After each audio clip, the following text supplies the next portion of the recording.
Yeah. Now, how has this survived in such amazing condition, considering its age?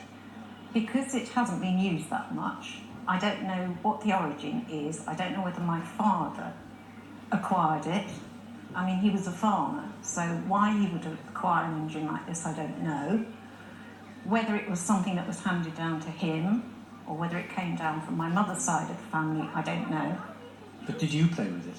I played with it a few times, and in fact, when I got it out to bring it here, I found a note inside that said I had last played with it in 1963.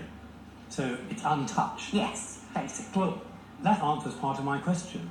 You know, it's lived a lot of its life in very careful conditions, probably by mistake rather than by intent, because it is a wonderful thing. It's a wondrous thing to see.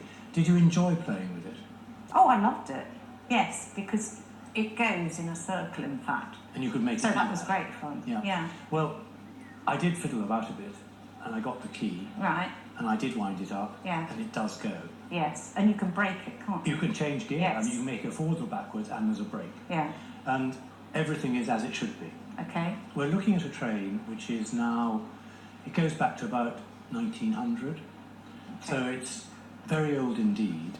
The box is hardly ever seen for a train of that period because they didn't survive. This box is in pieces, but it has kept the train intact. Yeah. For 40 years or whatever, it's been sitting there, dust-free, dirt-free, uncared for, but untouched. Okay. We don't know the origins. So we go back to 1900. It's made by a German company called Ernst.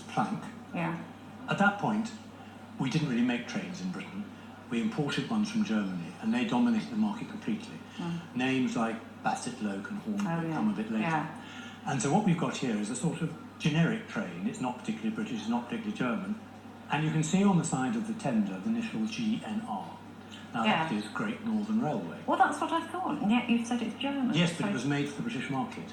And so they've branded it as a British train. And in fact, the colours are relating to that. Yeah. So you could buy ones that appeared to be British trains in various companies, but they were always German made. Oh, I see. So you've got this great story. It's what's called Gauge 1, which is bigger than O gauge. Yeah. And what to me is miraculous is the condition. You know, it hasn't been repainted, which would be really bad news. It is as presented in the box.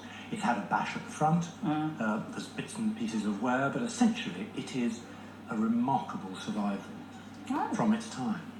You were very lucky to have it. Really? Yeah, because even it was rare by the time you were playing with it in the 60s. Well, it was by chance, because I'm one of 4 sisters, and just things were distributed. And you got the train? Yeah. Well, where does it go now? I don't know. We'll have to discuss that. Will we? Well, that's well, if you're coming up with something interesting. Oh, I see. You're talking about value. Well, I don't know. Could be. Well, okay, let's do value. And so we're going to look at £1,500, £2,000. Really? They're very, very rare things. Had no idea. It was a last-minute decision to bring it along. Well, I'm jolly glad you did. Yes, so am I. Thank you.